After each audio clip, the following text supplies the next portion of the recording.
युक्रेनमध्ये अडकलेल्या भारतीयांच्या सुटकेसाठी केंद्र सरकारकडून राबवण्यात येत असलेल्या ऑपरेशन गंगाला वेग आलाय। 4 केंद्रीय मंत्री युक्रेनच्या सीमेला लागून असलेल्या देशांमध्ये जाऊन या रेस्क्यू ऑपरेशनवरती लक्ष ठेवून आहेत। C-17 विमानांसह अनेक विमानं या रेस्क्यू ऑपरेशनमध्ये सहभागी झाली आहेत आणि युद्धग्रस्त युक्रेनमधून सुखरूप परत आणल्याबद्दल विद्यार्थी आणि त्यांचे पालक केंद्र सरकारचे आभार मानतायत। केंद्राच्या ऑपरेशन गंगाला वेग, भारतीयांच्या सुटकेसाठी कंबर कसली। 4 केंद्रीय मंत्री वेगवेगळ्या देशांमध्ये दाखल, C-17 विमानही रेस्क्यू ऑपरेशनमध्ये। 500-600 बच्चों को कल और बाकी को परसों। बिल्कुल चिंता मत करना, अपने सभी दोस्तों को कहना, जब तक आखिरी व्यक्ति नहीं जाएगा, प्रधानमंत्री ने कहा है कि यहाँ से हम लोग देखेंगे, सब लोग रवाना होंगे। आपण सुरक्षित ठिकाणी आलो आहोत, मात्र आपल्या मित्रमंडळींच्या काळजीत असलेल्या विद्यार्थ्यांना धीर देण्याचा प्रयत्न केंद्रीय नागरी उड्डाण मंत्री ज्योतिरादित्य सिंधिया करतायत। केंद्र सरकारच्या ऑपरेशन गंगा अंतर्गत आतापर्यंत 3000हून अधिक भारतीय विद्यार्थ्यांना युक्रेन शेजारच्या देशातून आणण्यात आलंय। पेट्रोलियम मंत्री हरदीप सिंग पुरी हंगेरीला, नागरी उड्डाण मंत्री ज्योतिरादित्य सिंधिया रोमानियाला, केंद्रीय कायदा मंत्री किरेन रिजिजू स्लोव्हाकियाला आणि नागरी उड्डाण राज्यमंत्री VK सिंग हे पोलंडमध्ये दाखल झालेत। युक्रेनमध्ये अडकलेल्या भारतीय विद्यार्थ्यांना लवकरात लवकर देशात कसं आणता येईल या दृष्टीनं हे 4ही मंत्री काम करतायत। युद्धग्रस्त युक्रेनमधून बाहेर पडत असताना या विद्यार्थ्यांनी अनेक अडचणींचाही सामना केलाय। अशा वातावरणातून सावरत असलेल्या विद्यार्थ्यांशी संवाद साधत त्यांना धीर देण्याचा प्रयत्न हे केंद्रीय मंत्री करतायत। एक कॉल सेंटर सेटअप करने की हमारी कोशिश रही है, ताकि हर एक बच्चे की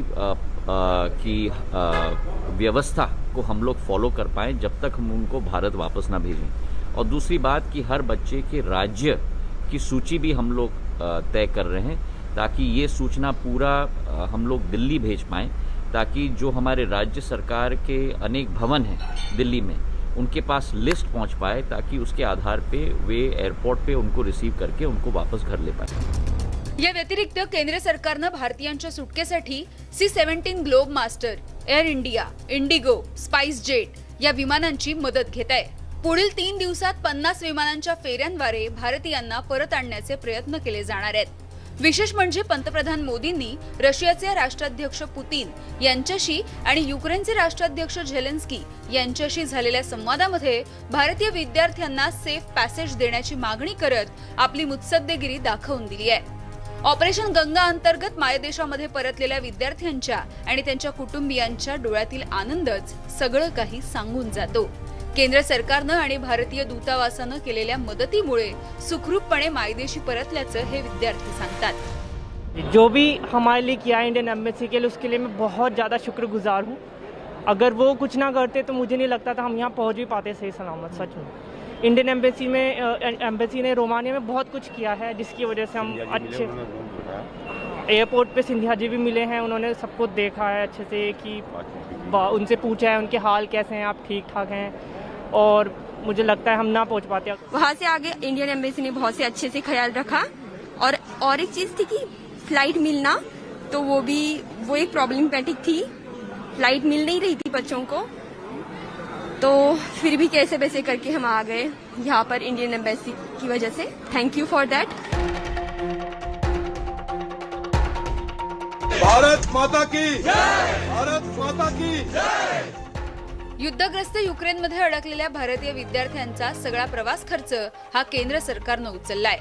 युद्धग्रस्त भागातील भारतीयांना सुखरूपपणे मायदेशी आणण्याचं काम हे पुढील काही दिवस चालणार आहे। ऑपरेशन गंगा अंतर्गत केंद्राकडून राबवण्यात येत असलेल्या या पावलाचं देशासह जगभरातून कौतुक केलं जात आहे। Bureau report, news 18 Lokmat. आणि आता इतर बातम्या पाहूयात। अर्थसंकल्पीय अधिवेशनाचा आजचा दुसरा दिवस आहे। अधिवेशनाचा कालचा पहिला दिवस वादळी ठरला। राज्यपालांच्या अभिभाषणादरम्यान सत्ताधारी आमदारांकडून जोरदार घोषणाबाजी करण्यात आली। शिवरायांसंदर्भात केलेल्या वक्तव्याचा सत्ताधारी आमदारांकडून निषेध करण्यात आला। सत्ताधारी आमदारांच्या घोषणाबाजीमुळे राज्यपालांनी 2 मिनिटातच भाषण गुंडाळलं। या सगळ्या गदारोळामुळे राज्यपालांनी त्यांचं भाषण थांबवलं आणि ते विधान भवनातून निघून गेले. राज्याच्या इतिहासात पहिल्यांदाच अशी घटना घडली असावी. विरोधकांनी देखील या प्रकाराचा निषेध करत सरकारवरती टीका केली. सत्ताधारी काँग्रेसकडून राज्यपालांना परत पाठवण्याचा प्रस्ताव मांडण्याचा विचार सुरू आहे, अशी भूमिका नाना पटोलेंनी मांडली.